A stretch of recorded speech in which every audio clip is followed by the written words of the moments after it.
Hello friends, કેમ છો બધા? આઈ હોપ બધા મજામાં જ હશો. તો વધેલી ઠંડી રોટલીમાંથી એકદમ યુનિક અને ચટપટો ટેસ્ટી નાસ્તો તૈયાર છે, જે માત્ર 2 મિનિટમાં બની અને તૈયાર થઈ જવાનો છે.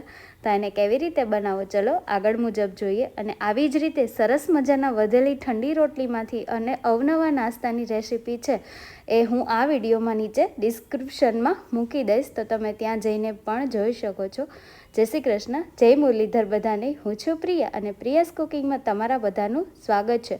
તો આ નાસ્તો ઇન્સ્ટન્ટલી 2 મિનિટમાં બની અને તૈયાર થઈ જશે, જે તમને ઇવનિંગમાં ગમે ત્યારે ભૂખ લાગે તો તમે ઇન્સ્ટન્ટ એને બનાવી શકો છો. હવે આ રેસીપીને તૈયાર કરવા માટે મેં અહીંયા ઠંડી 3 રોટલી લીધેલી છે. તો એને મેં એક પ્લેટ ઉપર રાખી અને તમે આ રીતે શેપમાં છે એને કટ કરી શકો છો. એટલે એક રોટલીમાંથી આ રીતે શેપમાં ઘણા બધા કટ પીસ છે એ બનીને તૈયાર થઈ જશે. ત્યારે એ જ રીતે બાકીની બીજી 2 વધેલી રોટલી છે એને એકસાથે રાખી અને એક સરખા શેપમાં છે એ કટ કરી લઈશું. એકસાથે તમે 3-4 રોટલી રાખીને પણ કટ કરી શકો છો, ઝડપથી પણ થઈ જવાની છે. હવે આ રીતે રોટલીમાંથી બધા એક સરખા શેપની રોટલી કટ થઈ જાય એટલે ગેસની ફ્લેમ ચાલુ કરી અને એની ઉપર એક કઢાઈ રાખી અને એમાં તેલ ઉમેરી દઈએ. હવે તેલ ઉમેરાઈ જાય ત્યારબાદ તેલને ગરમ થવા માટે મૂકી દઈશું. તો તેલ છે એ પણ સરસ ગરમ થઈ ગયું છે. તો કટ કરેલા જે રોટલીના ભાગ છે એને એમાં ઉમેરી દઈએ અને એને ક્રિસ્પી થાય ત્યાં સુધી છે એ તળી લેવાના છે. હવે એ ક્રિસ્પી સરસ મજાના થઈ જાય એક બાજુ એટલે એની બીજી બાજુ છે એ પલટાવી દેવાની છે, એટલે બંને બાજુ છે એ સરખી રીતે તળાઈ જશે. એટલે આ રીતે સરસ એવા ક્રિસ્પી બનીને તૈયાર થઈ જવાની. એટલે આ રોટલી છે એ સરસ તળાઈ ગઈ છે અને તૈયાર પણ છે. તો એને એક અલગ વાસણમાં લઈ લઈએ. તો હવે એ જ રીતે બાકીની રોટલી હતી એને પણ તળી લીધી. હવે એને એક અલગ વાસણમાં લઈ લઈએ. ત્યારબાદ એમાં 1 ચપટી લાલ મરચું પાવડર અને 1 ચપટી જેટલું નમક ઉમેરી અને એને સરખી રીતે મિક્સ કરી લઈએ. હવે મિક્સ કરશો ત્યારે એમાંથી તમે જોઈ શકો છો કે એનો અવાજ કેવો આવે છે, એ કેટલા ક્રિસ્પી હશે.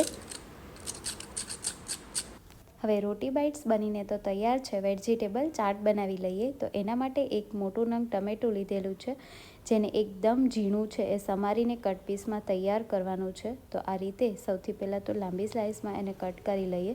ત્યારબાદ એકદમ ઝીણું છે ટમેટું પણ સમારીને તૈયાર કરી લઈશું. એટલે આ રીતે ટમેટું સમારીને તૈયાર થઈ જાય એટલે એક અલગ વાસણમાં એને લઈ લઈએ. ત્યારબાદ મોડા એવા મીડિયમ 2 નંગના છે એ મરચાં લીધેલા છે, જેને પણ એકદમ ઝીણી ઝીણી કટકીમાં છે એ સમારીને તૈયાર કરવાના છે. તો મરચાં પણ સમારીને તૈયાર છે. ત્યારબાદ 1 નંગ છે મીડિયમ નંગની ડુંગળી, જેને પણ એકદમ ઝીણી છે એ સમારીને તૈયાર કરવાની છે. તો ડુંગળી પણ આ રીતે સરસ એવી એકદમ ઝીણી ઝીણી સમારીને તૈયાર છે. તો આપણે ડુંગળી, ટમેટું અને મરચાં તો છે એ સમારીને તૈયાર છે. તો એને એક અલગ વાસણમાં સૌથી પહેલાં સમારેલા ટમેટાં, સમારેલા મરચાં અને સમારેલી ડુંગળી છે એને ઉમેરી દઈએ. ત્યારબાદ એમાં 1 ચમચી ચાટ મસાલો, 1 ચમચી નમક, 1 ચમચી લાલ મરચું પાવડર અને 1 ચમચી છે એ ઓરેગાનો ઉમેરી દઈએ. ત્યારબાદ એમાં અડધું ફાળું છે એ લીંબુ નીચોવી લઈએ. હવે લીંબુ નીચોવાઈ જાય ત્યારબાદ ઉમેરેલા મસાલા અને વેજીટેબલને સરખી રીતે છે એ મિક્સ કરી લઈશું. એટલે બધા મસાલા સરખી રીતે એમાં મિક્સ થઈ જશે. એટલે આ રીતે ઉમેરેલા મસાલા બાદ ટમેટાં છે એની આપોઆપ થોડા એવા ગળવા લાગશે અને સરસ મજાની ક્રિસ્પી ચાટ બનીને તૈયાર થઈ જવાની છે. હવે એમાં થોડું એવું ચીઝ ખમણી દઈએ અને 1 ચમચી છે એ ટમેટો સોસ અને સમારેલી લીલી કોથમરી ઉમેર્યા બાદ સરખી રીતે મિક્સ થઈ જાય એટલે સરસ મજાની સ્વાદિષ્ટ ચટપટી ચાટ છે એ બનીને તૈયાર છે. તો એને એક અલગ બાઉલમાં લઈ લઈએ. રોટી બાઇટ્સ વિથ વેજીટેબલ ચાટ એકદમ સ્વાદિષ્ટ બનીને તૈયાર છે. હવે તમને ઇવનિંગમાં ગમે ત્યારે ભૂખ લાગે ઇન્સ્ટન્ટ 2 મિનિટમાં બનાવી અને તૈયાર કરી શકો છો. પેટ ભરાઈ જશે પણ મન નહીં ભરાય એટલું સ્વાદિષ્ટ આ બને છે. જો ન બનાવ્યું હોય તો એકવાર ચોક્કસ તમે પણ ટ્રાય કરો અને પછી તમે કહો કે તમને આનો ટેસ્ટ કેવો લાગ્યો છે. ખૂબ જ સરસ લાગે છે. અને તમે મારો વિડીયો જોઈ લીધો હોય તો એક લાઇક ચોક્કસ કરી દો. અને તમે મારો વિડીયો ક્યાં ગામ કે શહેરમાંથી જુઓ છો એ પણ કમેન્ટ કરો. અને આવી જ અવનવી ઠંડી રોટલીમાંથી બનાવેલી રેસીપી છે એ મેં ડિસ્ક્રિપ્શનમાં એની લિંક મૂકેલી છે, તો તમે ત્યાં જઈને પણ જોઈ શકો છો. અને જો તમે મારી ચેનલ પર પહેલીવાર હોય ને તો લાઇક અને સબસ્ક્રાઈબ કરવાનું ચૂકશો નહીં, અને એની સાથે સાથે બેલ આઇકોન પણ દબાવી દેજો, જેથી આવા જ અવનવા વિડીયોની નોટિફિકેશન તમને તુરંત જ મળતી રહે.